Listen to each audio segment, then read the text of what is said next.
Hello everyone. Welcome back. We are here again in Misano for round two of the Simufur Silver Championship. I am your host Suzuka Shark. Alongside me as well as Foxdale. We have Denak behind the cameras, and we hope to give you another exhilarating race to look forward to here in Misano as our silver drivers take on this circuit. Yes, I'm super excited. The last race at Donington was an absolute stunner. The gap between the leaders was barely anything for the entire race, and all it took was one little incident to decide the race.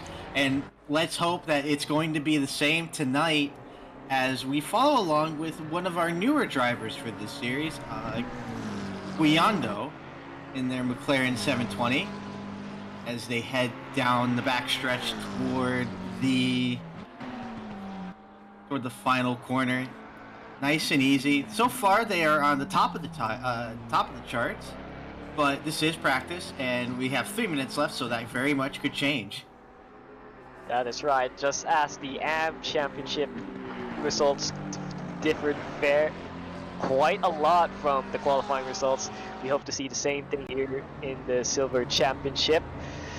And as you said, Sauce Dragon and Oily Rags, the two previous title contenders, I theorize that they are our title contenders. They were the two that were far out there going argy-bargy at each other.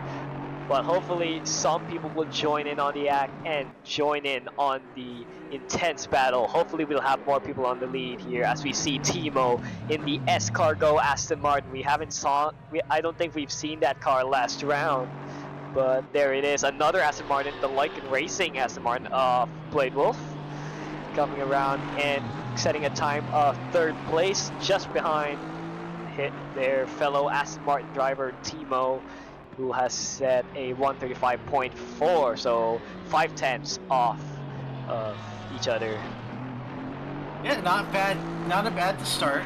And this is practice, so nobody's really pushing as we follow along with Leparcho now as they head down the backstretch toward that would be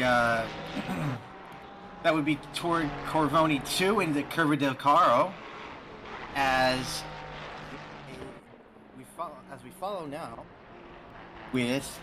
as he follows along down to toward the hairpin.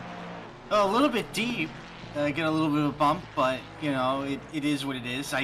Funny enough, I was in the AM Champ and I had that happen to me a fair bit, and even though it won't really punish you, it definitely can give you a little bit of a heart rate spike because you can definitely feel the car get a little bit unsettled, especially with those sleeping policemen.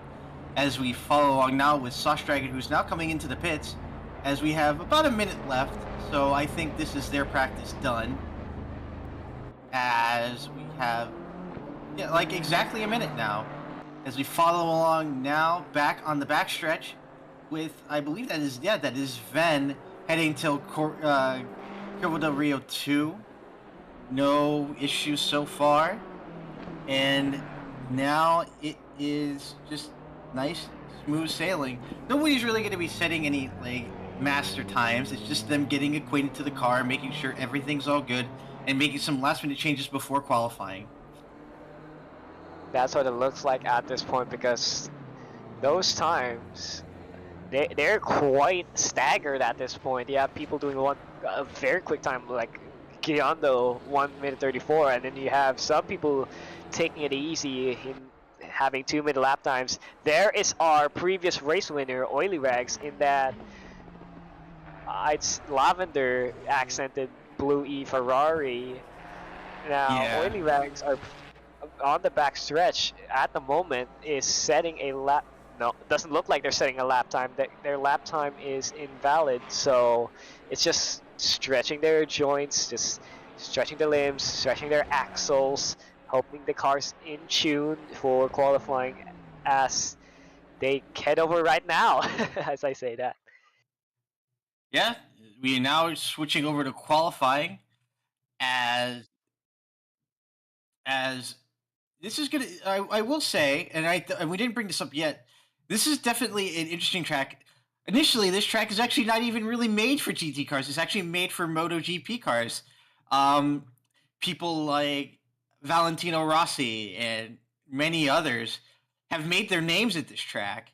But in MotoGP, it's only been recently that we've been racing in Misano, and it's definitely giving us a lot of close quarters, um, kind of racing. But you could definitely tell, especially in some sections of track, it's definitely not one of those tracks that you want to race in. How do I put it? It's definitely not one of those tricks that's specifically made for GT cars. Yep, that is right. Valentino Rossi, a master on Misano here in both the motorbike and the GT car. Recently, I think this year or last year, if I recall, Valentino Rossi in the number 46 WRT car won in Misano. So that's probably a big motivator for any BMW. Are there any BMW drivers? Yeah, Ven here, big motivator for Ven, who is in conveniently a number 46 BMW, but it's not the WRT livery BMW. It is a custom car. As we're back live, we're following along with Oraz as they go on their outlap, heading down toward Curva Misano. One corner left to go, and this will be their opening lap as we head toward the start-finish line. Let's get started. We now head down into turn 1, which then you got to go deep in the brakes between the middles, brake marker boards. Go deep into the corner, set yourself in the middle for turn 2. Now we're going to be setting ourselves up for turn 3, Variante del Parco. Heading straight, letting your car slide a little bit wide, get yourself lined up, go deep on the brakes, going into the sharp right corner that is Curva del Rio. Now heading down towards the first of two long stretches that are on this track. Very long straight. You're going to get a lot of time now. You're hard on the brakes heading into Curva Carissa, I believe it is, which then follows up after you go a little bit wide into Curva Tronito. You are actually also curving into a corner, but you let the car go wide, then you cut deep into the corner, letting it drift wide again, back onto the back straights as you head toward the two Curvoni corners. Heading now down into Curvoni 1. Flat out, there is no braking whatsoever. You just give it everything you can. But here at Curvoni 2, you go right after the corner, you're deep on the brakes, heading down toward that hairpin. As we head now down toward that hairpin as well. Nice and easy, no issues there. And this is a little bit of the Deceptic corner heading into that right-hander. You have to actually let off a little bit, but then finally into the last corner, Curva Misano, and that will be a lap here at Misano. That is right, Wolfin. And as someone pointed out in the chat, or as in the Aston Martin, from in the previous Silver Champ season, they were in a BMW, if I recall. Looks like Oras right now taking the Aston Martin when it comes to GT3 racing. Now, of course, their favorite car is, I believe it's the Ginetta in the GT4 class, but Oras definitely experimenting with different GT3 cars by the looks of it. Yeah, and there's nothing wrong with that, especially if you have a specialty car in a different class. It's not bad to branch out. I mean, I started with the BMW when I first started, and though I liked it, I just never really, it never really pushed me, to say the least. And when I started driving Ferraris, that's when I really started to enjoy driving these cars. And I'm not gonna lie, they've just stuck with me. And for some drivers, they just pick and choose what they can, and they usually can work well with it, or as being one of them. They've gone from a BMW now to a Aston Martin. And there's nothing wrong with that, especially now. We even have people in the new Mustang, which is definitely one of those cars, is still kind of a wild card. Nobody's really driven these cars here. Yep, that is right. It is always great to try new things, try new different cars, different with the different philosophies. I did that for sure with the Mustang. Normally, I prefer cars with mid engines and are lighter, like the Ferrari. But trying out the Mustang, it's a different experience. I didn't enjoy it that much, but at least I went. At least I went on to try it because all those different car philosophies are definitely a great way to increase your learning curve in adaptability. As we see Oily Rags crossing the line, that is at the moment P2 with Gayando on provisional pole by the looks of things. Yep, they are so far on provisional pole, and then here comes Blade Wolf out of nowhere with a P3, not too far off the leaders. I'm looking at Gayando right now. They are on a bit of a tear. They had what almost looked like 3/10 for a little bit, but I think they lost it. Nope, they still have it. And right now we're following along with Sauce Dragon, who is also on a bit of a tear. They are also 3/10 up, heading down toward the back straight into the Caverny curves, and they are giving it all they can. This Mustang's definitely going to have an advantage coming down this long backstretch because he could just unleash all of that V8 power, non-aspirated, mind you, and it definitely will work out in areas like this where it will just have it just has basically almost a very a definite advantage over, say, the turbocharged vehicles that are racing today. And as we see Soft Dragon now coming in, they were fairly high up. I'm a little bit surprised by that. I think they were struggling a bit on the final sector, as the Mustang usually does. A car that is not tuned for cornering. It's more of a straight line power car, unlike, let's say, the Ferraris, the McLarens, and even the Aston Martin, which I believe is a decent middleman, as you see Auraz in that Aston Martin 2/10 down. Mm-hmm. Definitely, as they head down into, that is down toward the second back straight, toward the Curvoni corners. Forgive me for my Italian is not that amazing, so you'll have to forgive me. As we see somebody wide, I think that's Czar? No, that's Timo. Yeah, I wonder what happened there. Yeah, I think Timo went a bit too wide, probably on an out lap, hopefully, because that would definitely suck if this was a running lap. But as we look over to Leparcho now, 5/10 down on their current best. Let's see what this can bring the Take Gang Ferrari up to as they head into the right-hander. I don't remember these corners as much as you do, but hard braking to this hairpin, that's for sure. Really tight corner, and just put the turbocharged V6 power down as you head into the two final corners. Two left-handers, 90 degrees each, I believe. Yes, Leparcho finalizes their lap. That is almost a second off their best, and that is good enough for the front row. That is Leparcho in P2. Yeah, absolutely thriller of a lap. They gave it everything they got, and it paid off massively. They've now stuck themselves between Gayando and Oily Rags as we follow along now with Swingley. Again, I do want to apologize. For whatever reason, we still cannot figure out why this car is not rendering properly, but, you know, eventually we'll figure it out.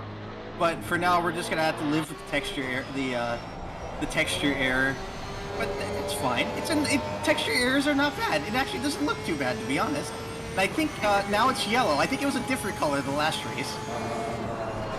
Yeah, I think it was orange as well last round. Now it's yellow. The blender, might I add, Garage 42 car of Swingley out there on a charge right now, as they are currently a 10th off of their personal best.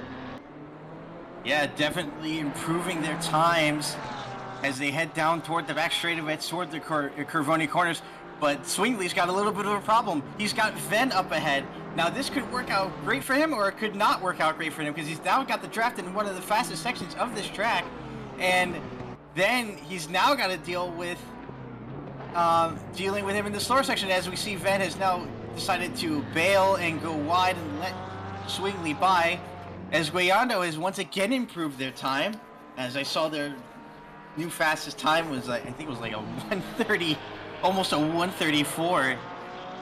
As now we follow Swingley down toward the main straight for their time. No improvement, but definitely a good lap so far. Yep, looks like they're going for another one. And as you said, Wolfin, Guayando again extending their provisional pole. Now ahead of the next runner, Leparcho, by 0.3 of a second. That is absolutely insane. I wish I could do lap times like that here, but it's mainly these. It's mainly the first sector that gets me because I don't know. I guess I don't like slow corners that much. But anyway, we're still following along with Swingley. He's now heading toward Curva Curisa. Again, to any Italians that are in the chat, I do apologize. I am Italian American, so I don't really, my accent doesn't do it very well. Now following along with Timo, who is with the heading along with their Aston Martin, heading down toward the back straight. They have a almost 1 second improvement. This could be a huge jump for them, heading down toward the final corner. What is Survey going to say? I think it's going to be at least 1 or 2 spots as they head down toward the line. I was not even close. It's going to be a 4-spot jump, putting them in P5. Yep, Timo in at Escargot. And talking about Escargot, I was about to say, their team principal Simon might be interested in how you pronounce the Italian corners. That is for sure. I mean, at least we have similar ideas on what should and shouldn't be on pizza, so at least I have that on my side. Oh, let's not start that. It's already rampant enough in the Simufur Discord. Speaking of the Simufur Discord, you can go over in our description and join the Discord server. If you are a racer, if you are a sim racer, if you are a furry sim racer, or you just want to hang out with other furs, other sim racers, and want to race with them as well, well, Simufur is the place for you. Absolutely. Feel free to join at any time. The Discord link will be in the description. If not, you can follow us on our socials. The link is also there as well. We try our best to post there as much as we can, as we're back following along with Timo, who is on yet another improvement. Not as big of an improvement, but 0.2. But this definitely could put them in a good position as they head down toward the penultimate corner, now down toward the last corner.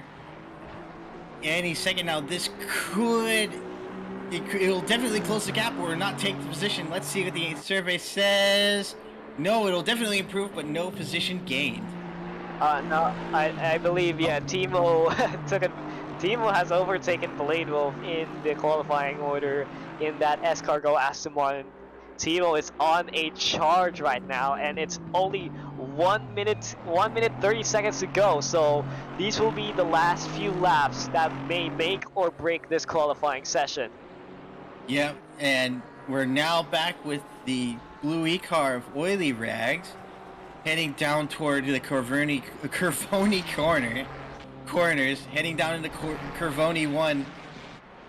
Nice, no issues there. Unfortunately, they are not on a flyer. It looks like they're losing time, but we'll see what happens afterwards. Heading down toward the hairpin. Right now, I think they're in no matter what, they're in a decent spot, because I just noticed they've taken P2 away from Leparcho. Oh yeah, you're right. Oily Rags just stole the front row out of nowhere. We were so focused on the others that we unfortunately couldn't focus on what was going on ahead. Guayando still on pole at the moment, but Oily Rags on a charge right now. They've just crossed the line enough to set another lap time. So this is Oily Rags' very last lap. This is the make or break lap that matters. Yep, they need to get this thing perfectly if they want to try to maybe get the position away from Guayando, and so far, that looks like it very well may be the case. They're giving it everything they got. That's a bit wide. That may be, and it is it. They just went a little bit too wide going out of that final corner. That corner will always get you if you're not careful, and that's super unfortunate. It looked like they were going to be on a bit of a charge, but Unfortunately, just not enough. Indeed, unfortunate case for Oily Rags, but Blade Wolf on the charge right now. And speaking of the track limits, while the AMPs did not have much drama when it came to track limit warnings, these silver drivers pushing the limit more than our AMP class friends. So it's going to be interesting to see if anyone goes wide. Again, that drive-through penalty is not what you want in Misano because that is a painstakingly long pit lane.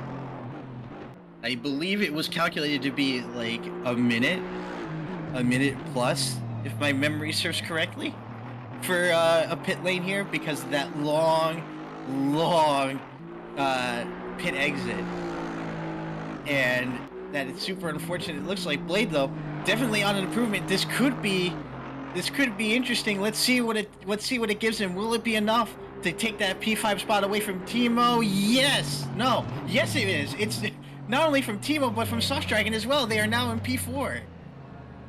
Yep, that is a big jump from the Aston Martin of Blade Wolf, but the big news here is the McLaren of Guiando, the national class driver, taking pole in what I believe this is their first official Simufur race. Like I did see them in a unofficial one-off before, but it's great to see Guiando do well and steal that pole on his debut. And of course, Oily Rags in that front row, the first of the silver class drivers to be on that order. Behind them, another Ferrari. It's mid-engine dominance. McLaren, Ferrari as Leparcho completes the top three in that Tig Gang McLaren, and of course, sharing that second row is Blade Wolf in that Aston Martin. Yeah, this is definitely going to be a tight grid. The gaps are definitely not that vast. So I definitely expect there to be close quarters racing. And as we saw in the first race, it's all going to be about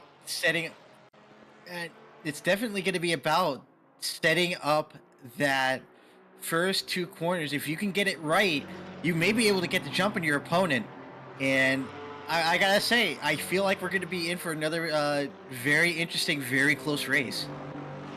Yep, that is right. Especially with a new contender like Yando, but as a national class driver, they unfortunately won't be scoring any points. Anyways, talking about points, here is the points tally of the silver championship race last 2 weeks ago. There is Oily Rags in the Ferrari getting 25 points for that win. Sauce Dragon with 22 points, finishing behind the second, and third is Blade Wolf, the one of the few repeating silver champ racers here, alongside Auras with 20 points. Behind them is Swingley in the Porsche with 18 points, Weiss in fifth in 16 points, the Parcho, who is our third place runner, with 15 points. Let's see what they can do in Misano. Camirs, the pole sitter of the race last round, is 14 points, tied with Ven in the M4. And that is the last of our points finishers, as Paliqui is in ninth with no points, unfortunately, with that DNF due to hardware failure, and Jack Mace not scoring points either. And I believe that is the rest of the grid, although we do have new visitors, so that will add up to the points tally as we end the race. Yeah, definitely. It's definitely going to make the championship a little bit more interesting, especially now, as you pointed out, Sosh with a P2, but they didn't do as well on this race. They are now, I believe they qualified P5, and they've got a lot of work to do if they want to try to get back up into the front of the pack.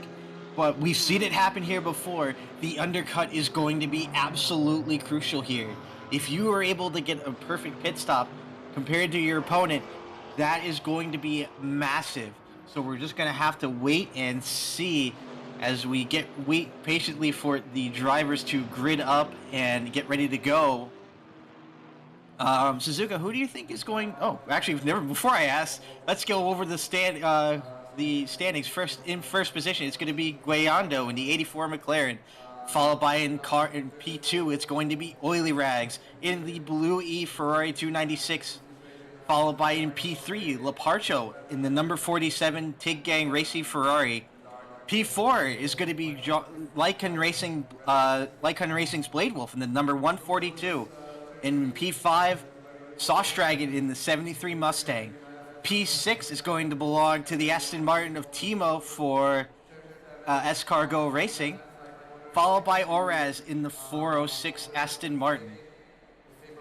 Next up is Garage 42's Swingley in the Porsche number 279. P9 is going to belong to Ven in the BMW number 46. P10 is going to be Czar in the McLaren. And finally, rounding out the standings is the 32 Porsche of Jack Mace. Yep, that is right. The McLaren on pole with 2 Ferraris right behind them. This is shades of like old era Formula 1. It was almost always McLaren versus Ferrari, but keep in mind the 4 cars ahead are turbocharged engines, while Sauce Dragon in the Mustang 5th place, but has the grunt of that naturally aspirated V8 motor. So we might see Sauce Dragon try and snatch a few places in the start as these drivers still grit it up, still getting their tire warmers ready, and as we go, 30 seconds remaining in the formation lap by the looks of things. Yep. And I also want to point out the other advantage Sauce Dragon has is they are on the inside line. So in the inside line, so they have the better advantage going into the corner. So combine that with the naturally aspirated V8, that actually could be a huge, if they plan it right, they might be able to get a huge jump on our drivers in front of them. That is right, the inside line is favorable, but remember, that turns into the inside line for turn 2, the chicane, so it's going to be interesting to see who comes out in front, whether it's the inside row or the outside row, as the drivers start to roll away. Our formation lap is underway right now as Guyando leads the drivers into the whole lap of Misano. Yes, definitely, as we follow along now with Guyando as they head down into the first 2 corners. And this is going to be the point where they get their tires warmed up, brakes heated up, and everything ready to go. Make sure everything's all set up for their pit strategy and everything else. And then it's going to be go time with with those last few corners. But now it's just a matter of making sure everything's all set and ready to go. Yep, that is right, Wolfin, as the McLaren of Guyando is staying remotely chilled there, like Kimi Räikkönen, just not weaving around, while the others behind him trying to find extra temperature by dragging those brakes or weaving left and right, trying to generate the extra warmth that they need to get the upper hand when it comes to the race start. Absolutely, and that is definitely crucial, getting all of that ready for your race start. And honestly, it's definitely going to be especially the case here, because especially with the turbo cars, because if you really think about it, you've got to spool up that turbo and then launch. If you don't get that right, you could lose a lot of positions because you're not getting as much speed as the other cars ahead of you. Yep, that is right. The Ferrari 296 GT3, notorious in ACC for not being the best starter, but if you can manage that turbo, trying to spool up, I think you can still have a decent run up into turn 1. Yeah, we are now, speaking of turn 1, we are now heading toward the second Curvoni, as Guyando is now steadying themselves up toward the hairpin. At this point, it's now double file. We are getting ready to go racing as we wait for the other cars to catch up. I notice there's a big gap heading into that hairpin, so hopefully they're able to catch up in time, because that's definitely not something you want, because that's a lot of ground you're going to have to regain at race start. But here we go. We're heading down toward the last corner, and it is going to be any second now as we head down toward the second to last corner. Actually, it will be the last corner now. Yeah, if you're right, curve Misano, if I'm correct, as you recall, as Oily Rags and Kayando line up for the race start, who will come out on top in turn 1, and most importantly, who will come out on top at the end of the hour as it's green light and away we go. Kayando gets a better start, Oily Rags is falling in behind, but Blade Wolf and Barjo looking, but Oily Rags hanging around the outside. What a move into turn 1 as he steals the lead. It coming into the opening lap. Absolutely insane move. They broke late, used the momentum to go outside, and then use the second corner to seal the deal. As we follow along now with Timo, who's in another battle with Oraz. They have the worst line going into that corner, but they have the better corner going into the outside, going into the second corner, and they're able to squeeze by and hold on to the position. It is absolutely mayhem here on the opening lap. Oraz hanging around the outside. What can he do? Against the fellow Aston Martin of I believe Timo. There is Czar hanging into the inside with that number 59 McLaren, but turns back and just thinks of it another day. And there's Parcho. Parcho is ahead of Kayando. So Kayando, unfortunately, losing ground by the looks of it. It's a Ferrari 1-2. Definitely Ferrari 1-2. I don't think we caught what happened there. But it looks like maybe McLaren maybe got a little bit squeezed going out of that last corner, and Parcho was able to just kind of get the momentum that he needed and get ahead of him.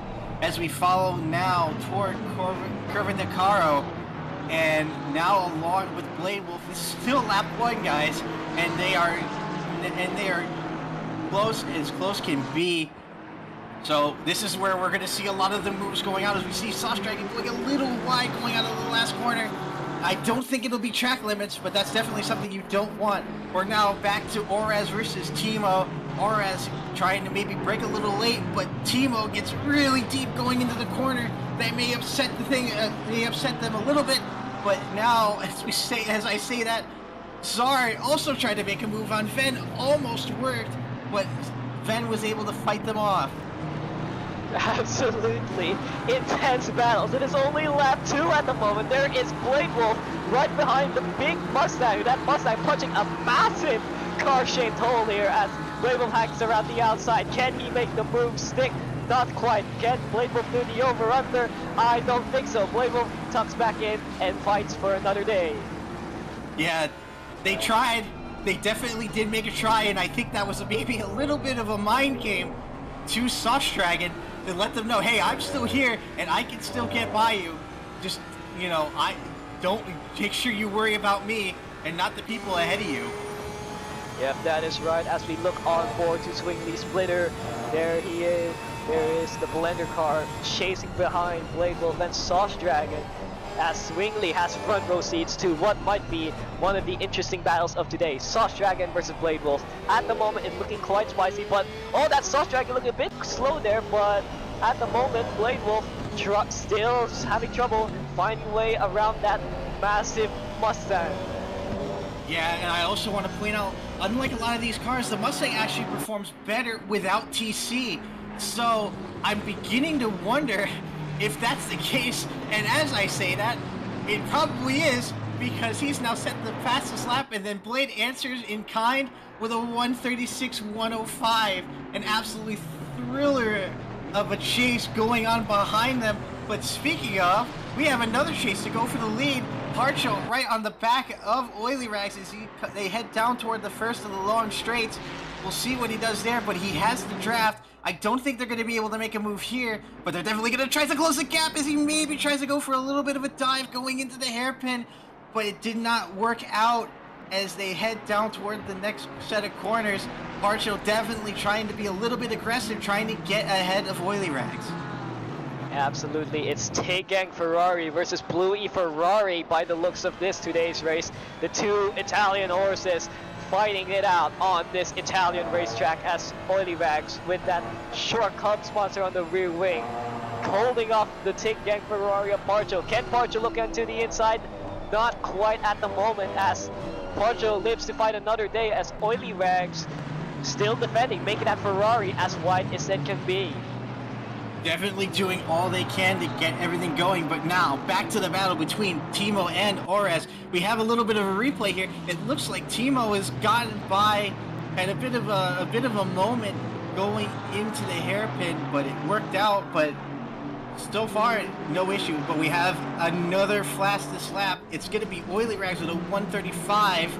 Very close to a 144, and then Sauce Dragon answers with an even closer to a 134, a 135.02. Very interesting how, despite our Ferraris running away with it by the looks of it, it's the Mustang and Aston Martin that are chasing these two down. And I have a feeling that as soon as Sauce Dragon gets behind the rear end of Giando, that there might be drama inbound, as this battle for the lead might involve more parties, as we see Sauce Dragon and Blade Wolf slowly joining the party. Yeah, they're definitely slowly but surely closing in. They didn't have the best of starts going into lap 1, but they're definitely making up for it now. They've been sharing times in every lap, so we're gonna have to wait and see what they can do. I think it might even come down to a repeat of what happened at Donington, but maybe reversed. I'm wondering if Sauce Dragon is going to maybe try to go for the undercut, because they definitely are the faster car. They may be able to go a little bit longer and then maybe try to get either the overcut or maybe even the undercut if they're able to get fresh new tires before Oily Rags. Yeah, but as you mentioned, the Mustang working best at traction control 0, so that might be the setup Sauce Dragon's working with. If that is the case, they will have to be extra careful on their rear tires, because with no traction control, you really light up the rear end of that Mustang. Absolutely, and that what also doesn't help is track limits. I just noticed that Sauce Dragon went a little bit wide. We're back in the battle between Timo and Orez. Orez trying desperately to catch up to Timo. They're right on the bumper of Timo as they head down into the turn, I believe that's turn 4, into the hairpin. And Orez, they've definitely been gaining on Timo in the slower sections, but they've just not been able to capitalize as much as they want, as Orez goes very deep going out of that corner. Hopefully it didn't affect them, didn't get invalidated, because that would have been really unfortunate. As we go back to the battle for the top 4, Sauce Dragon is now caught up to Guayando and is trying to make a move. That's a very interesting place to do it.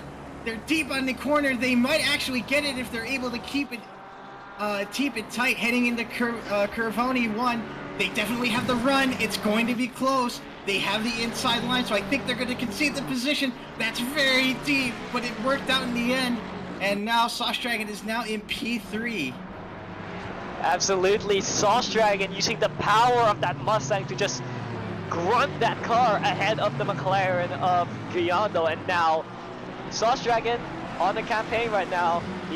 Now the Sauce Dragon has Leparcho in between them and Oily Rag. So if this might be a battle for, this might be a 3-way battle for first, but let's see Sauce Dragon, because at the moment they are setting fastest lap after fastest lap. I have a feeling that Sauce Dragon will definitely be on a strong charge, even trying to find their way around Leparcho, even if they have to.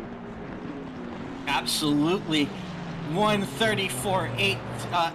820, the first 134 of the race.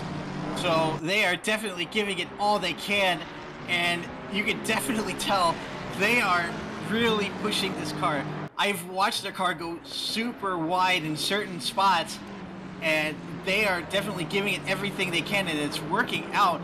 As we follow back along now with Timo, who is now caught up to Swingley, and this could be an interesting battle forming up here. That could also involve Orez should the cards align. Yep, that is right. It's Timo right behind the Garage 22 car of Swingley. It's Escargo versus Garage 22 in the back straight, as the Aston Martin looks into the slipstream of the Porsche, but unfortunately it doesn't have the top speed advantage by the looks of things.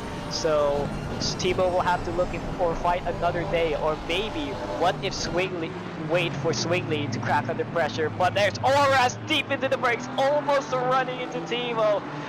Just trying to chase these two, because if these two have a slip up, Orez could jump in at the opportunity.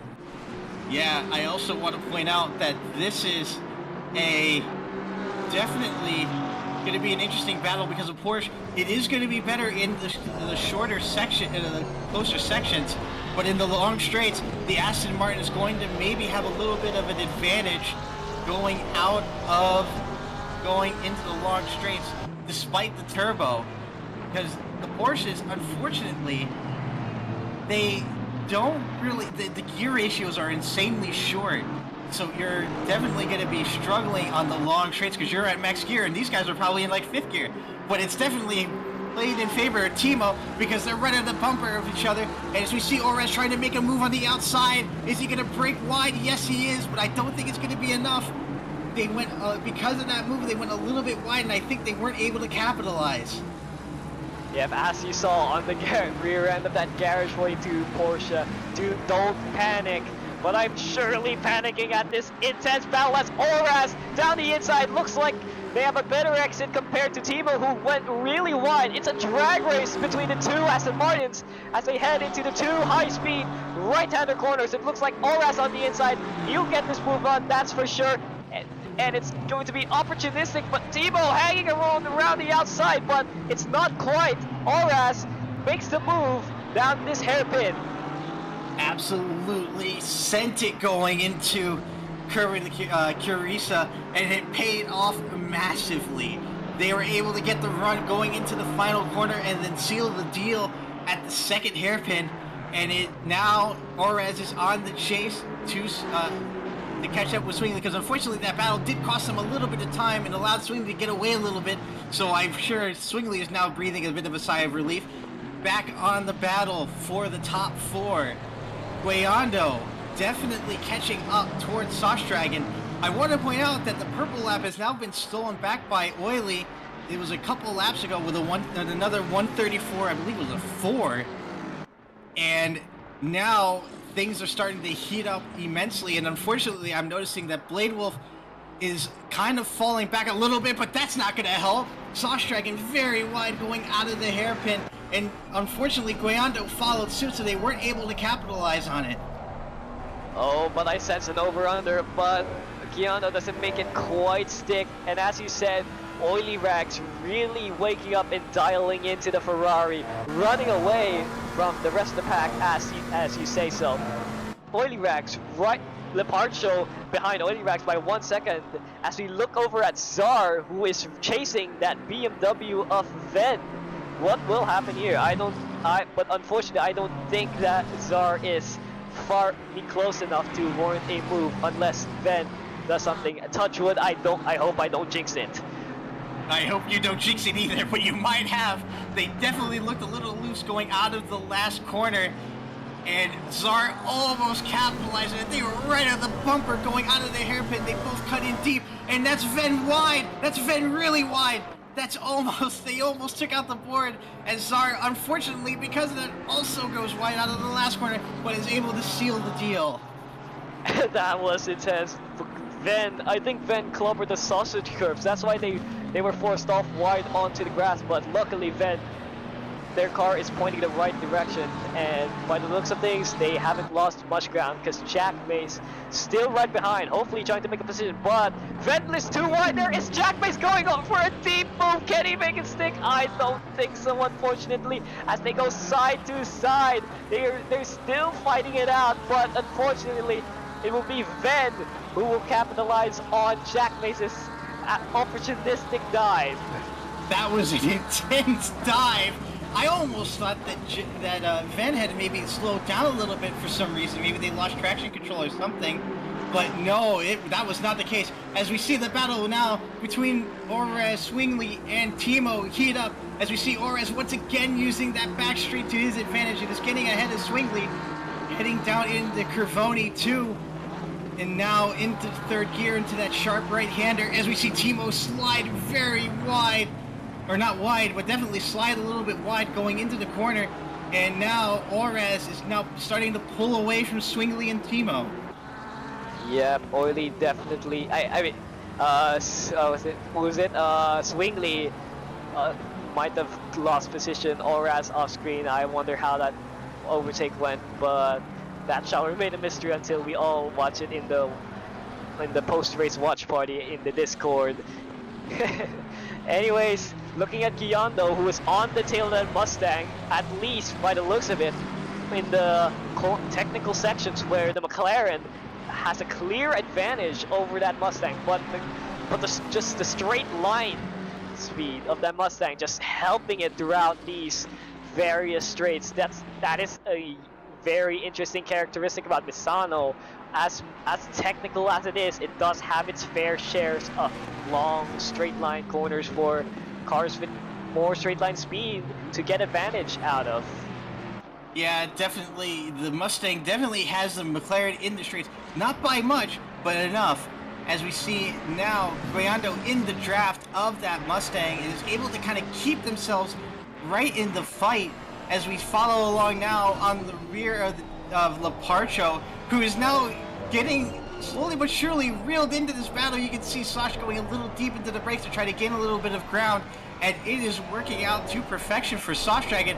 They have now caught up toward the P2 car of Leparcho, but they've not been able to make a move yet, and I think it's going to be a matter of if Sash is able to maybe see Leparcho make a little bit of a mistake or something to take full advantage. We head down into turn 1, going a little deep into the corner. I've been noticing a lot with this Mustang that they are just going either really deep or really wide, taking full advantage of the power in that car. As we follow along now, this is going to be, I believe, a position change between Timo and Swingley. Let's see what happens here. They go down really deep into the corner, and then I believe that was it. It was definitely close. It almost looked like they were going to rear-end each other, but they were able to save it as Timo has a much better run going out of the main straight. And is it going to be enough to get by Swingley? I believe it is. Nice and easy, and yeah, they've pretty much got this in the bag, and Swingley concedes position. But then, oh wait, what is this? This might be the over-under. Swingley on the inside, but that's probably not where you want to be in the next set of corners, because you're going to definitely be in the outside, not the inside. And Timo, I think, has now finally gotten around Swingley, not permanently, but for now. Yeah, big snail works. That Aston Martin punching a big escargot shaped hole there for the Garage 22 blender car of Swingley to get close as he can, but it's not quite. But I believe that was track limits from Timo that even went considerably wide, but Swingley still on the rear end of Timo. Will he make it move? Because, oh my goodness, Swingley is really sniffing that rear end of that Aston Martin. Definitely close as we see that Sox Dragon has gotten into P2, and that's Oily wide. I think Oily crashed. That was Oily Rags indeed. Unfortunately went wide, but is back on the racetrack. Now Oily has to make up for lost ground by the looks of things. Anyways, let's see what happened here. Oily Rags going on to into the home straight here. I wonder what happened. I don't know. They head into turn 1. Oh, they ate the curb. Yep. Yeah. That's so unfortunate as they head down into T2. Thankfully, they already had a fairly large gap, so they lost out to that three-place battle, but with their pace, hopefully they're able to make up a little bit of time, and as you can see, that is definitely going to be the case. Look at that move going on Leparcho, heading deep into, I believe that is Curvoni. No, that's I couldn't even tell which curve it was, but now they're heading toward the Curvoni curves, and now I believe at this point Oily is going to be on a massive tear trying to make up all that time they lost, and hopefully it will work out in the end. By the look of the timing tower, I feel like something has happened between Sauce Dragon and Leparcho. I keep confusing these two Ferraris. But yeah, I feel like something has happened between Sauce and Parcho, but at the moment there's Jack Mace right behind Ven. That is very close. Going down the inside. Can he do it? Not quite. Saves it for later. Thinks of another day. But yeah, they got very close, and battles everywhere. We're now following the other battle between Swingley and Timo. Swingley has gotten by Timo at some point and is now trying their best to hold them off, as we can see that with 40 minutes to go, this will be pit lane open. So this now turns into the battle of pit strategies. Who is going to pit first? Who is going to pull the trigger first and risk that the older tires? It can work out, especially for people who are faster, like people like Oily Rags, people like Sauce Dragon. They may want to box early and try to make as much time as they can in open air and see if maybe they can get the undercut to work. Back along the battle between Sosh and Swingley and Timo and Swingley. And Timo again has gotten by Swingley. It has been back and forth this entire race, and I think Oraz has just been taking full advantage of it as we see Swingley get it very loose, and I think they took a little bit too much curve going out into the back straight, and it caused their car to get very loose and almost spin. You're right there, Wolfin. You're right there, Wolfin. Oraz running away from Timo versus Swingley as we speak, as we go into a replay of what happened between Jack Mace and Ven going into the hairpin. I think Jack was trying the over-under. Let's see what happens here. Yep, that is Jack Mace with the over-under. The Porsche accelerator helping. Then that was a bit of contact. Jack Mace almost running into the grass, but making it stick. And at least they're still side to side. That was a close one between those two. As we see another replay of what looks like that might be the incident between Sauce Dragon and Archo that gave Oily Rags the position. So let's see what happens. Oh, that is Parcho a bit too late on the brakes, unfortunately, and unfortunately collecting Kuyando was it as well. That was a rather unfortunate case for the number 47 Take Gang car, who is now in P4 with Blade Wolf chasing behind their rear end. Unfortunately, very, very unfortunate. And Sauce Dragon probably right now is probably wiping the puddle of sweat that is now on their face from not spinning from that hit, or just breathing the biggest sigh of relief possible, because that could have ended so much worse from that move. And thankfully they were able to save it, and now it's going to come down to what is going to happen now, because unfortunately now it leaves Sauce Dragon in open air slightly, because Guayando is now on the chase and is starting to slowly gain on the Mustang. Oh, that's right, Wolfin. Guayando is creeping in the battle for the lead, but Oily Rags also on the charge as well. Keep in mind, Sauce Dragon and Guayando both had that damage from that incident they've had with Parcho, so Oily Rag probably the least damage, only got tires, and there is Database coming in the pit lane. That was a close one, but coming out of the pit lane and just slotting in right behind the front runners here. But as I was saying, Sauce Dragon and Guayando do have that damage from their incident with Leparchos, and Oily Rags only having grass on their tires from clipping the sausage curve and running wide. So in terms of car cleanliness, Oily Rags kind of has the advantage, but at the moment Sauce Dragon and Guayando are just duking it out, trying to run away as much as they can. Yeah, and it looked like a little bit of a struggle for Oily Rags to get around that Porsche of Jack Mace. They kind of caught them in an awkward spot going into the corner, but they were able to kind of make it work, and not too much ground lost. But this is going to be the point I've been noticing a little bit of, oh, that's interesting. That's Czar getting passed by Ven. I wonder what happened there. As we get a replay of what exactly happened, it looks like Ven had caught up to Czar, and oh no, they took the corner a little bit too deep, and unfortunately, that's going to be all advantage Ven, and they are now going to take it in on the inside and get the easy pass. Yep, Czar unfortunately going a bit too deep on that corner, which resulted in their McLaren going wide out there. But that just gives the position to Ven as we look over to Oraz right now, who is quite some distance away, but still in a decent running position. And there is Blade in the pit lane.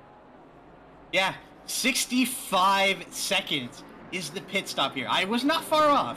It is definitely a minute, as we see Blade Wolf coming in for their pit stop. This could be big for them because they'll be in open air where they are as we follow along with Oily Rags, who is now caught up to the lead pack as we see Guayando making a move on Sauce Dragon, trying to make a move on the inside, but it's not going to work out because they've now entered the second long straight. But Oily Rags right there to try to maybe capitalize and get the draft. They've been on a tear since that incident, and now they're working as hard as they can to make up what they lost. It could definitely become very interesting as we head down into Corvoni 1. Flat out, no issues whatsoever. We can see the McLaren going a little wide down into Corvoni 2, into the next corner. No issues so far, and they're definitely gaining on the car ahead. That McLaren brakes not failing them yet, but neither have the Ferraris. That Ferrari is right on the back of this pack of 3, and this could get very interesting very quickly.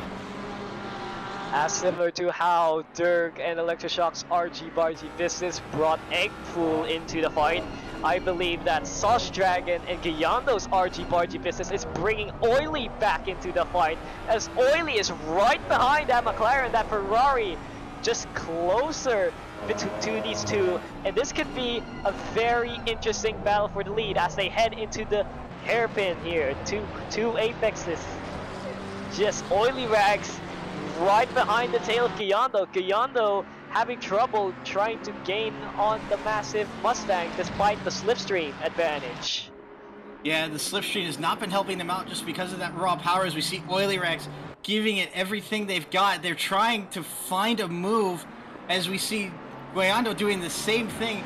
They've tried to make a move on the inside here, but I don't think it's going to work. This is kind of an odd spot to do it, but we've seen people do it here before this race so far. As we see Guayando, oh, they got a little bit too close, and unfortunately the dirty air caused their car to get very loose, and I think that kind of caused a bit of a pinball effect, and it almost caught up Oily Rags, but they were able to save it.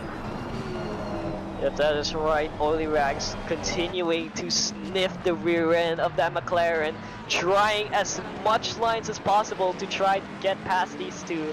But Misano, the nature of this track, it's very tricky to overtake. So at this point, if I were Oily Rags, I would be considering the undercut. But there is Sauce Dragon considering the undercut as soon as I said so. Sauce Dragon, the first of these leaders to jump the gun alongside Leparcho behind. Parcho as well, they saw it coming and they had the time to react, and they've ducked in. This is going to force their hand, as we see now Oily Rags coming down into the corner. It looked like they broke really hard. I don't know what happened there. Maybe a brake issue or something, because that was a very hard brake. They slowed down tremendously, as now they are basically, now they kind of got caught high and dry at this point. They're going to have to answer. Either box now or try to maybe gain as much lap time as they can, as Oily is now, as Guayando now retakes the lead, and they've now got a 3-second gap, but back with Leparcho, who was in the pits and was able to take advantage of that pit lane, or that of Sosh going in and able to answer it.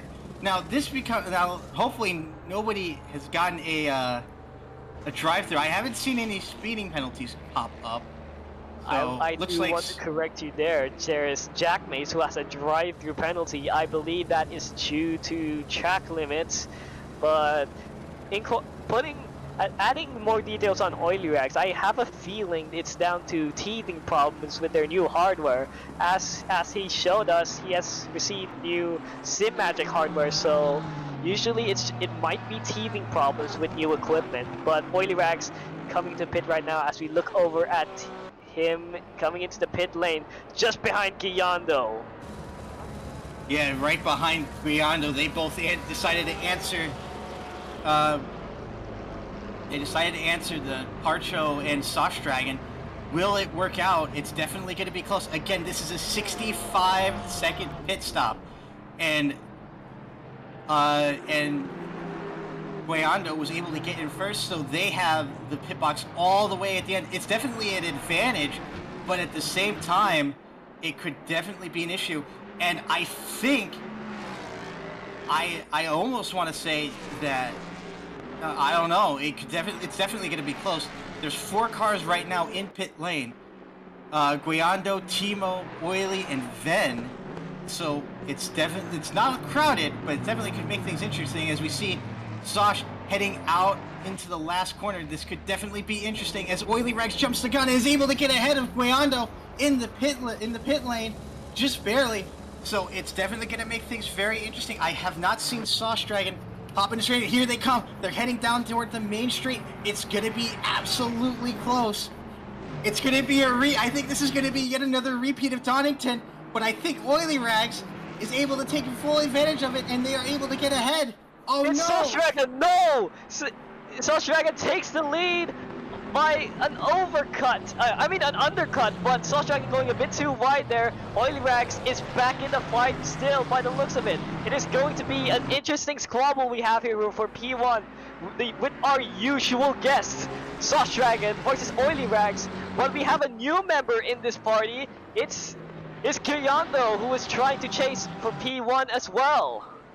Definitely a heartbreak. I think that Guayando had a little bit of a rough box, and they lost a lot of time because of it. And that almost, I think, had Guayando been able to box perfectly, they would have had the lead, which is super unfortunate, as now Oily Rags is able to they now have the tire advantage, and they did not lose a lot of time, which means they're able to fight, and they've been, so far as lap times, as I've been noticing, they definitely have a little bit of the advantage. They just got to play it right. They've done it once before. Let's see if they can do it again.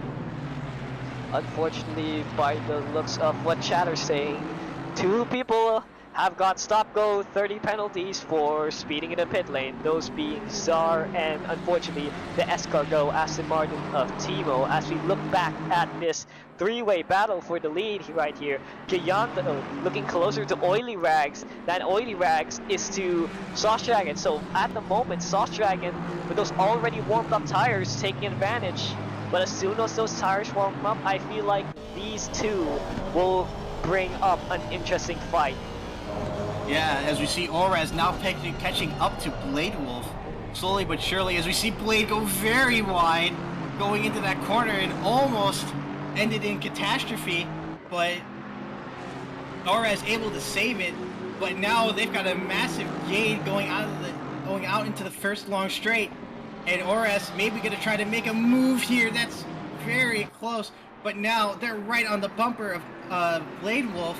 Let's see what they can do. They've got another spot to maybe try to make a move. It's been done before here. Let's see if they can do it again. Oraz maybe thinking a little bit better of it and maybe trying to go for the corner exit as they sit right on the back of Blade Wolf, heading down toward the long straight and the Curvoni curves, heading down into the first one. They go a little bit deeper. They're definitely setting themselves up for something into Curvoni 2.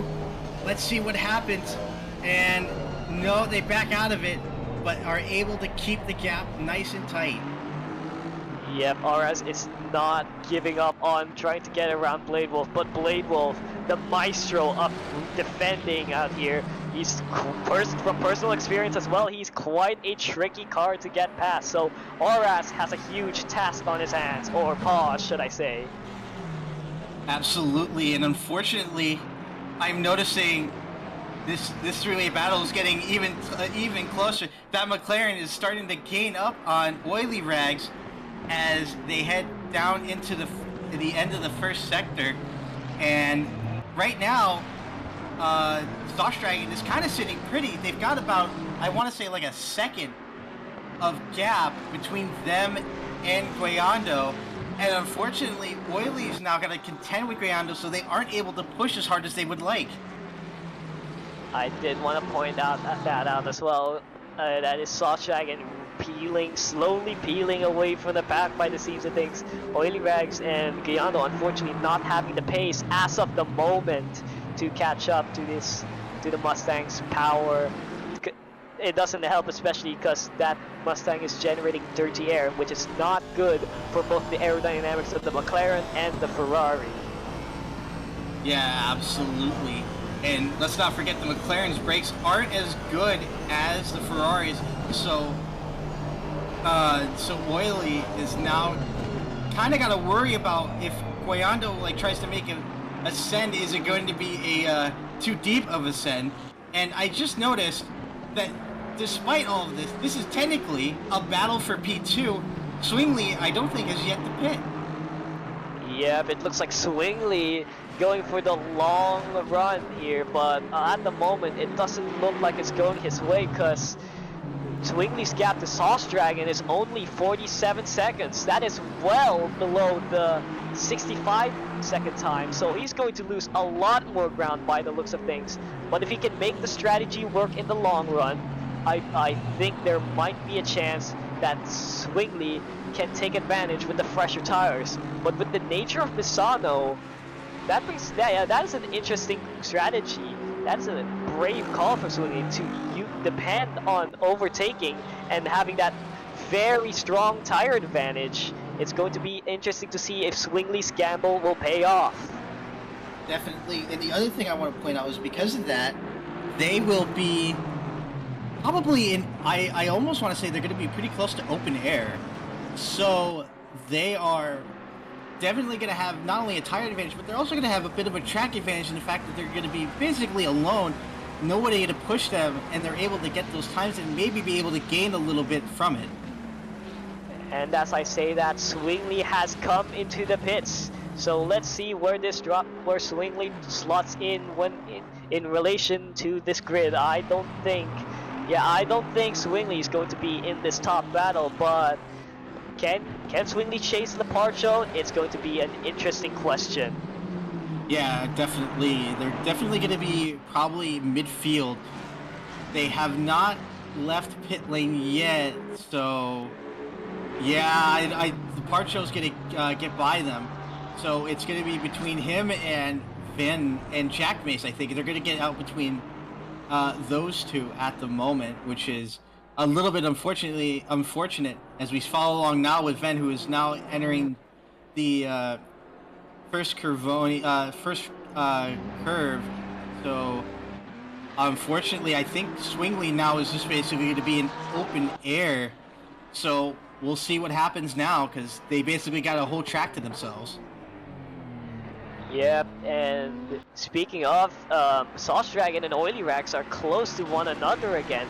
Oily Rags has made up ground on Sauce Dragon, and Sauce Dragon looks on the inside, a bump touch, and oh no, that is going to be rather unfortunate as Oily Rags spins a bit and loses a lot more ground. That was, I think Oily Rags got caught a bit off guard by Sauce Dragon slowing down and just ran into him, which is a rather unfortunate case.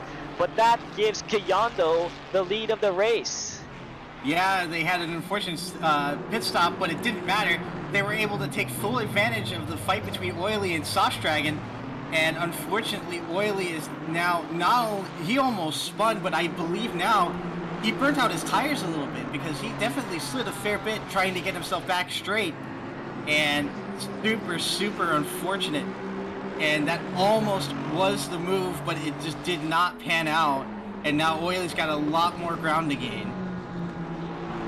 It's an unfortunate case, but our previous winners from the AM-Silver champ not having a great result by the looks of things, will that repeat again with the Silver champ as Oily? While it's still 21 minutes to go, he has a lot of ground to make up. He has to get past Auras. He has to get past Blade Wolf, Blade Wolf is pretty tough when it comes to defending, so it will be a tall order. And finally, can they get past Sauce Dragon? Can they get past Kayando? As we see Ven go a bit wide and save the car there. Yeah, definitely. I think they missed a brake marker a little bit, and unfortunately, it almost ended in disaster, but they were thankfully able to save it. And thankfully, there's all that tarmac on the outside, so that worked out in their favor. So another thing I want to point out is, despite what happened with Oily, I think maybe even Sauce might have had the worst of it because they slid while Oily kind of was able to save it a little bit and maybe not burn their tires as much, but we'll have to see because it definitely looks like they're still gating because now Oily's got to try to get by these two Aston Martins and they're definitely gonna try as they head down into the last corner, looking toward the inside. That's Soft Dragon! Oh my god! What happened there? That was a big accident for the Mustang of Soft Dragon. I wonder what happened here. That is going to be an interesting look into this incident, because that was a very massive shunt. Oh no! Was it packet loss? I believe it was packet loss. Yeah, oh no! It's just slowing down. I believe it was net issues that unfortunately paid, and unfortunately Sauce Dragon pays the price. Talk about bad luck. Talk about super unfortunate. I think, yeah, they had a massive packet loss. Assumed that assumed that they had crashed, and it just slammed on the brakes. And unfortunately, at that point, Orez and Blade Wolf had nowhere to go. Like, what were they gonna do? So yeah, at that point, oh man, the massive damage for Orez. I'm not surprised. They were the ones that got the worst of it, I think. That is Orez. So unfortunate. And Orez got the worst end of the stick in that case, and Sauce Dragon at this place holding on, but I'm not surprised if that is a meatball flag being waved for Sauce Dragon. As we look over to Leparcho, I'm not sure if they've caught the incident or are a lucky survivor, but by the looks of things, that definitely. But Oily Rags, as we saw, going through cleanly. That is interesting. I wouldn't say cleanly. I watched that. They had... Somebody must have been watching them. Because when I looked, they were on the outside. They were able to thread the gap between Blade and Orez as they were crashing, and not hit the grass, and two, not hit any of them, because that could have ended so much worse for Oily Rags. They were able to thread the needle barely, as we see. That was a bit of a send. That was very much a bit of a send. I believe Parcho clipped the grass, and that just didn't help with their deceleration. Blade Wolf lucky to not have been caught up in that incident. As I say that, Oily as well, I do want to say as well, he was quite lucky to be on the further end of that stick, because Blade Wolf and Oras were closer to that. They didn't have much time to react, but Oily and the others having the benefit of being farther down and be in less risk of the splash zone, to make things simple. And it looks like Sauce Dragon has gone into the pit lane. They have definitely been meatballed. So unfortunate for Sauce Dragon, and I think they must have massive damage, because as we see Orez now trying to make basically recover something from this. That was just so unfortunate that they had that netcode issue at the worst spot. That's one of the fastest places you go into in that main straight. It could have been the worst spot, but still, as we follow along now, Timo has caught up to Jack Mace after having that stop-go penalty, and is now going to have to try to get by them. Timo, other than having that stop-go, has had a kind of a quiet race, other than the little battle they had with Swingley and I believe it was Orez, and now they've just been on kind of a recovery run, and it's been working out slowly, because now they're on P7! Oh, little bump! That was very close. That almost could have ended in disaster again. Right on the bumper. They actually made contact. As we see, Sauce Dragon is now out after getting their repairs, down all the way, unfortunately, in 10th. So, unfortunately, that's going to be a huge hit to their points as we follow along now with this battle of Timo trying desperately to get by Jack Mace. And Jack Mace goes a little bit wide. Timo is definitely going to have the draft advantage here. Looking on the inside, I think Jack Mace is just going to give up the position and let them through. Yes, they are. Maybe not without a little bit of a fight, but it's not going to work out. Timo now in 7th. Yep, and I do want to confirm, as your team principal of RRP has confirmed that Sauce Dragon had a temporary disconnect. So, assuming that is the case, assuming they had a full disconnect, they made a full stop, but then suddenly they reconnected the server, and unfortunately, right in front of Blade Wolf and RS. Understand, like, what do? You technically don't have control of your car. You don't know where you are. You could be, all the way in well past turn 1, heading into a wall. So it was both right and unfortunate for Sauce Dragon, because unfortunately where they wound up was in probably the worst spot to be, and unfortunately they paid massively for it. As we follow along now with Parcho, who's been fighting with Blade Wolf, trying to secure a podium spot. Parcho, who had a very rough start, has now been able to kind of take advantage of all the chaos that's been going on. I'm actually kind of amazed that Blade Wolf is still out there, because they got hit hard. And I don't know how they didn't get, like, even more damage or meatballed themselves. But they're holding their own. But unfortunately, it's opened up the gap between the top 3, a gap between 6 seconds. And with 13 minutes to go, I don't know. I don't think they're going to be able to get that position. I don't think Oily is going to get that position back, and I don't think Blade's going to be able to catch up to Oily. I do want to say, though, that Aston Martin looks squeaky clean for what it's been through.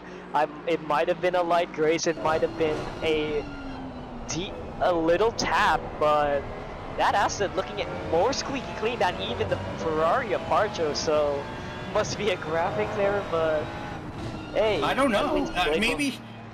Maybe they did get lucky.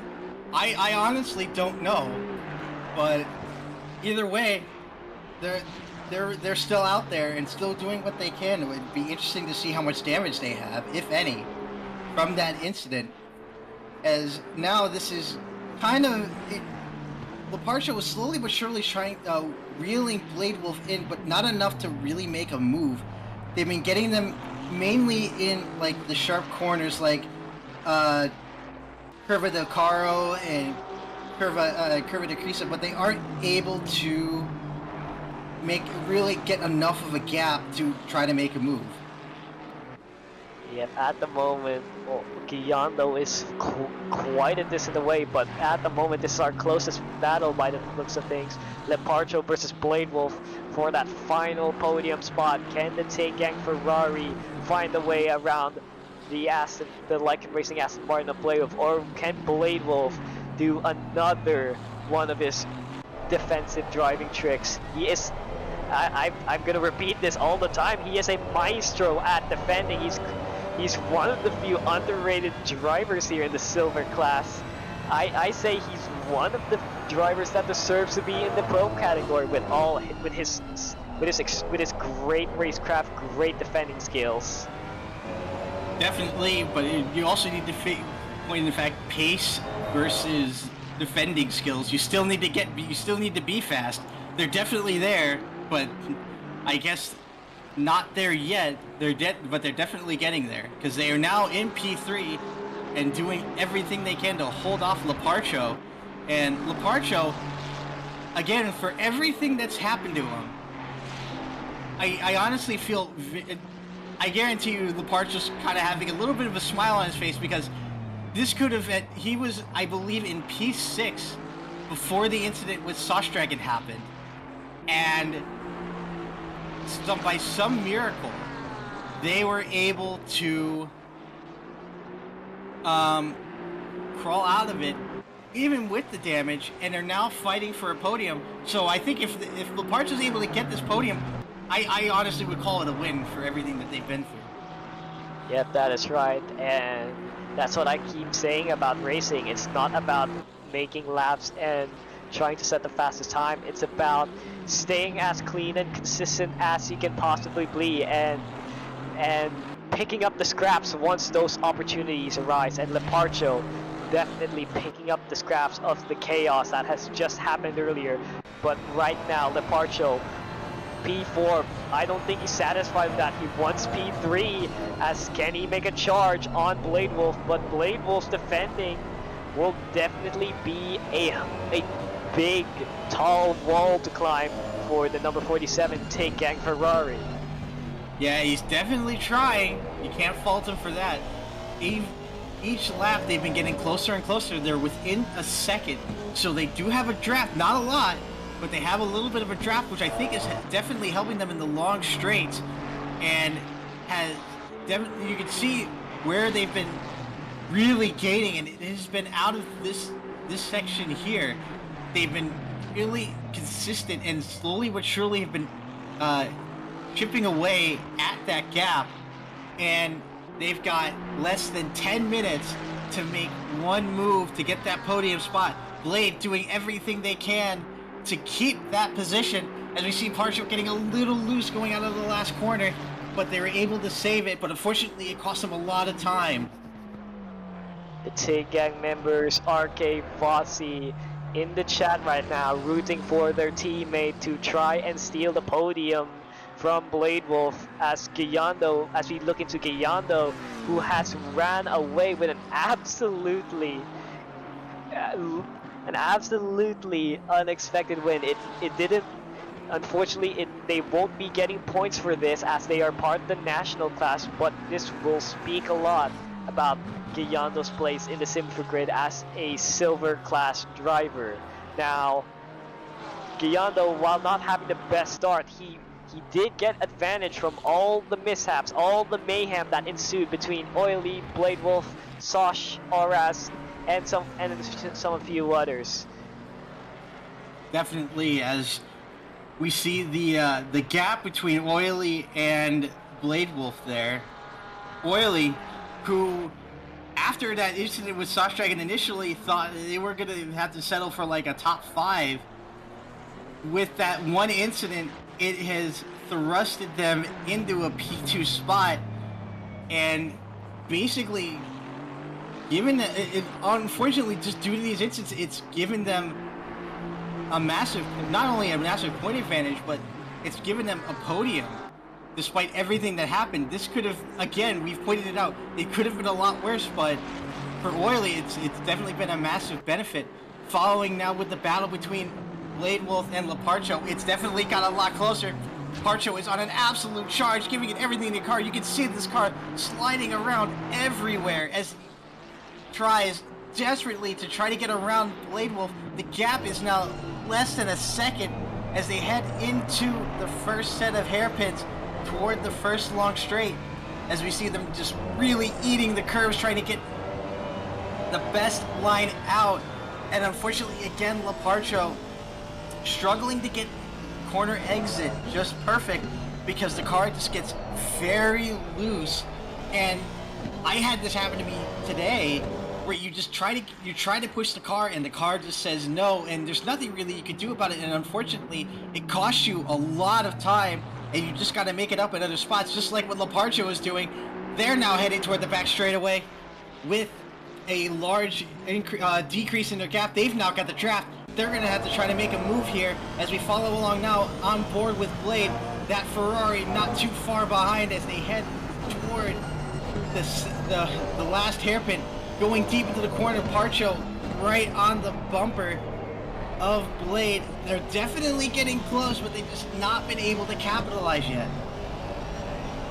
Yeah, that's right. Parcho trying his best, but Misano, a track that is known to be tricky when it comes to overtaking and very abrasive on the tires with those medium and high speed corners. Parcho, unfortunately, not finding the gap that he needs to get past Bladewell at the moment. But as you said, 6 minutes to go. Parcho has a few laps to make that driving count and to try and force that Take Gang Ferrari into a podium position. But at the moment, Blade Wolf in the Aston Martin holding off fine by the looks of things. Touch wood, but knock on wood. Hopefully, I don't commentate Kurt's that, as that has been happening a lot now.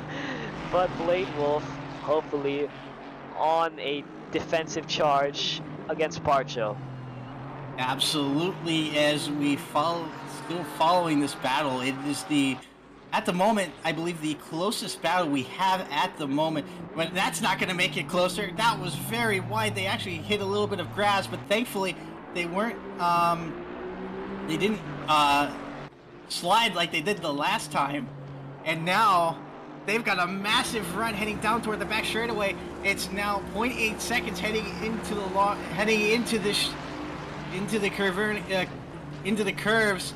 Now, looking on the inside, they just aren't able to get around it. I'm wondering if the damage on that front nose, they have like an amazing run, but I think the damage on the front nose of that car is causing them to lose a little bit of aero, and they aren't able to take full advantage of that straight, because usually the Ferrari will have a little bit more of a speed advantage over the Aston.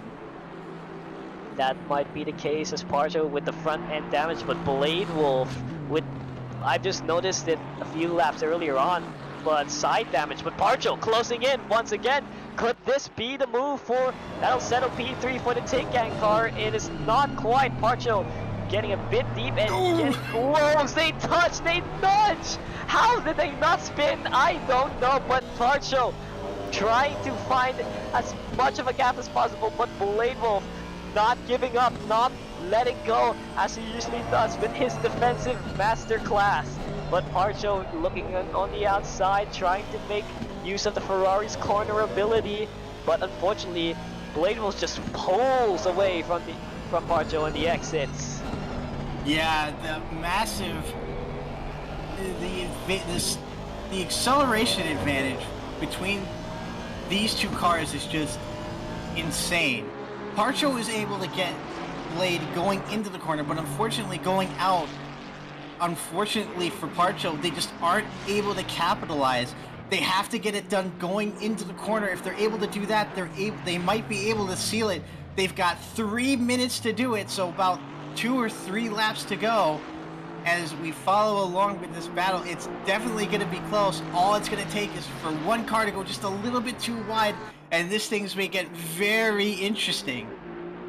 Yeah, but as you say, that Parcho goes a bit wide, but not too wide to cause any harm. But Blade Wolf peeling away from Parcho. But as we get into the technical bits, it's Parcho who is closing in. So it's really a game of who is going to take advantage of the areas that they are superior in. The Ferrari best in the corners, but the Aston Martin very great at pulling away with that acceleration. Yeah, and I think again we've pointed out to that aero damage, and I think this has been such a huge factor. And I think if they didn't have it, I wonder if they would be able to catch up. And again, in the first section, they gain so much time, but they just aren't able to capitalize. They're trying so hard. It's going to come down to less than 2 minutes to go. So this will be the second to last, if not the last lap, as we follow along with this fight. Blade right now with a nice gap of 1.3 seconds. So Parcho out of drafting, or out of the ability to draft with Blade, which is super unfortunate, as we follow along with Guayando heading down toward the main straight. I believe this will be last lap. Yep, that is indeed the fastest lap. Guayando went onto the timing line well underneath any fastest lap. So any lap fast. So I don't think it's possible to set any lap faster than the current fastest lap. So by the look of it, this is indeed the final lap, as Guayando just has to carry the car home now, as well as Oily Rags, who is the highest points finisher amongst them all. But the battle is not yet over between Blade Wolf versus Parcho. They almost go into each other, but Parcho has to make a move right now. Can this be? This has to be Parcho's saving grace lap. And no, that is a drive-through penalty for Parcho. That is an unfortunate case of breaking track limits, and unfortunately for Leparcho, it is on the last lap, and I believe that seals the deal for Blade Wolf for 3rd place. Yeah, if that's the case, that is it. Even if even if Parcho gets by Blade Wolf, that is going to be it. But now we are following along. He has been basically keeping their nose clean, and keeping their nose clean has did them a massive service. They've kept it clean. They've had luck on their side. They got pole, and now Guayando is going to do more than that. They're going to take the win. This is Guyando's first official Simufur race, as we see Oily Rags finish behind Guyando. Oily Rags, the highest points finisher, even though he's P2, because Guyando in the national class is not going to get any points. And there's Parcho serving his drive-through, and Blade Wolf finishing off the podium spots. But wait a minute, Parcho. This might be close. I think Leparcho might have goofed here. He's in the pit lane while Swingley is on the main straight. He has to get by the start-finish line before Swingley. Did he get it? I don't think. It was. It dawned on me. I was like, wait a minute. I almost want to say that Leparcho almost botched it and lost P4, but thankfully they were able to get past the line before Swingley was able to get ahead. Unfortunately, looking at the radar, Parcho still has a 30-second penalty because of that incomplete drive-through. By technicality, you can't serve the drive-through on a final lap, so it looks like Parcho still has a 30-second penalty, so unfortunately, that will drop him further down the order. Yeah, that's super unfortunate. They tried, but unfortunately it was not enough, as the last car comes across the line, and Swingley by default will take P4 away from Leparcho. But the winner today, Guyando, an impressive debut here in Simufur for the number 84 McLaren, and there is Oily Rags right behind them, probably congratulating them. I'm not sure, but Oily Rags, I feel like he's happy to just at least finish in the top of the point scorers, because this definitely helps their championship run. Unfortunately, with Sauce Dragon's incident, that just puts him higher up in the order. And there's Blade Wolf with an impressive finish. Consistency is key, and that has helped Blade Wolf secure the final step of the podium. The final step of the overall podium, second step of the silver podium, which is going to be far more important, because that's going to be a nice big points haul for Blade Wolf going into the third round. It's going to make things a lot more interesting going into, I believe it'll be Imola, because it is our Patreon voted track. I will confirm now.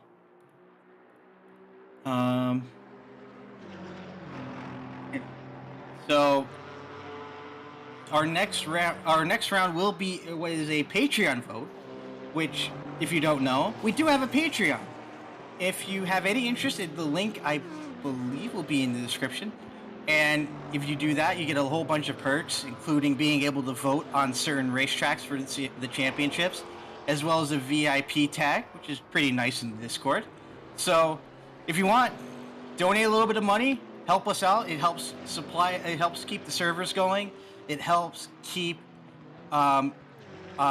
everything going, and, well, it keeps us here on YouTube, that's for sure. You're forgetting one more perk of being a Simufur patron, and that's the early access. That's the early access to championships like these. The patrons have knowledge of these championships earlier than the usual people who aren't patrons. So if you do consider helping out Simufur monetarily, might as well be a patron on our Patreon. And don't forget, you can still be a part of the community on our Discord over at discord.gg/Simufur. Definitely, and it's definitely a helpful perk as we are right now just formulating the last. We're formulating the unofficial point standing as of this race, and I gotta say, Suzuka, we were hoping for a close race. We kind of got it, but unfortunately, Lady Luck also decided to throw us a nice big curveball. Yep, you're right there, Wolfin.